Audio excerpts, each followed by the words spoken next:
of the first ways to come to know yourself is to understand that you don't. You know, you can learn to kind of watch yourself like you're watching a stranger, but you have to adopt a position. This is a position of radical humility, I would say. Both humility in two senses. So one sense would be the humility of recognizing your ignorance. So you have to understand that you don't know who you are. And that's not easy to understand because you think you know. But then, you know, you remember you can't control yourself very well. You're not very disciplined. You're full of flaws. Maybe you don't know yourself as well as you think. But it's hard to get low enough to understand how deeply it is the case that you are ignorant about who you are. Now, there's an upside to that too, which also is that you're also ignorant about who you could be.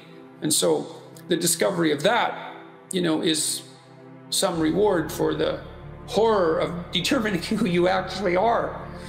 And then I would say, well, then you watch yourself, you know, and you attend to your conscience and you watch yourself like you're watching a stranger. You watch what you say and you listen. And you think, well, what sort of person would say that? And how am I reacting emotionally when I'm communicating in that manner? You know, is that making me feel stronger, weaker? Is it filling me with shame? Is it helping my confidence?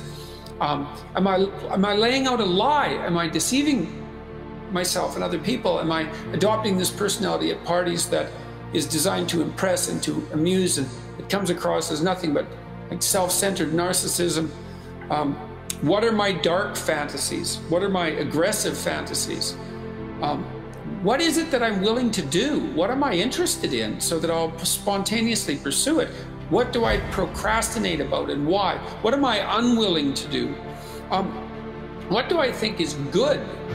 What do I congratulate myself for accomplishing? And what do I berate myself for failing to confront and to implement? Those are all incredibly complicated questions, and you don't know the answers to them. So that's a start. And then in terms of potential, well, you'll discover a little bit more about your potential as you discover who you are, especially the darker parts of yourself, because then you discover your potential for mayhem. There's some real utility in that. You know, the discovery that you're dangerous, it's such a useful discovery. It's actually something that strengthens you, because the first thing that a realization like that can in fact produce is the ambition to incorporate that danger into a higher order personality, that dangerousness into a higher order personality. And that can make you implacable. That can make you someone who can say no when you need to say no. You know, that can make you someone who won't avoid necessary conflict. And so that's unbelievably useful. And so that's one of the potentials that you might discover. The other thing you do to discover your potential is to, well, you challenge yourself. You know, it's like rule 4 in my book, 12 Rules for Life, is compare yourself to who you were yesterday and not to who someone else is today. And that's kind of a good way to start this. It's like, take a bit of a look at yourself and think about what's not so good, that you could improve, that you should improve by your own standards, and that you would improve, you know, and set yourself a little goal. You know, maybe you're not studying at all and you're at university, or maybe you're at work and you've got this stack of paper there, you know, and you haven't looked at that damn stack for like a month, and you know that you should be, and you're bothering yourself at night because you're avoiding that. It's like, maybe think, well, I've avoided that stack of paper completely for 1 month. I'm quite a coward when it comes to whatever snakes might be hidden in that stack of paper. How about tomorrow I just like put that stack of paper in front of me on my desk, and I glance through it for 15 seconds. See if I can do that.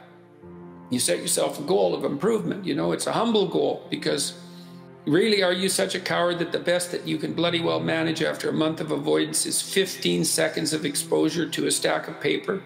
You know, it could easily be you've been avoiding it, you're obviously afraid of it, and so the situation could be that dismal and dire, and you might think, well, geez, it's no balm to my ego, it's not fostering the strength of my ego to recognize in myself someone who could only withstand 15 seconds of exposure to that thing I'm afraid of. And so that's a form of humility too. It's like there's things you could do to improve, and you know what they are. And there's small steps that you could take, that you might take, that would put you in that direction. And then the question is, are you big enough to take those small steps? You know, are you capable of grappling with the fact that you're fundamentally flawed to the point where you have to break things down into almost childlike steps in order to manage them? And the answer to that is, yeah, you are. Most people have things they avoid, you know, and they're afraid of. So I would say to some degree, it's the lot of everyone. But most of the time, they've got disciplined in exactly this manner. It's through slow incremental improvement. And then you challenge yourself. It's like, well, could I do this? That would be better. And you find out, and then you think, well, is there something slightly larger and more challenging that I could do that would be better? And you try it and you find out. And as you try it and you find out, generally you get better at it and you can take on larger and larger challenges. You know, you take responsibility for yourself. That's part of standing up straight with your shoulders back. It's like, take on the world, man, but only at the level that you can manage. It's easier to understand if you think about a child that you're trying to rear properly, and you want to make that child, help that child reveal their highest potential, whatever that is, whatever that means. And what you do is you don't set them a series of impossible tasks in the hope of undermining their self-confidence. You form a relationship with them that is predicated on your interest in their highest mode of being. And then you offer them challenges that are precisely optimized to their ability, right? So they can do them, but they have to stretch. The two elements of their ability would be what they can do and how much they're capable of transforming what they can do. And an optimal challenge stretches you to the end of what you can do and then into the domain of how you can transform.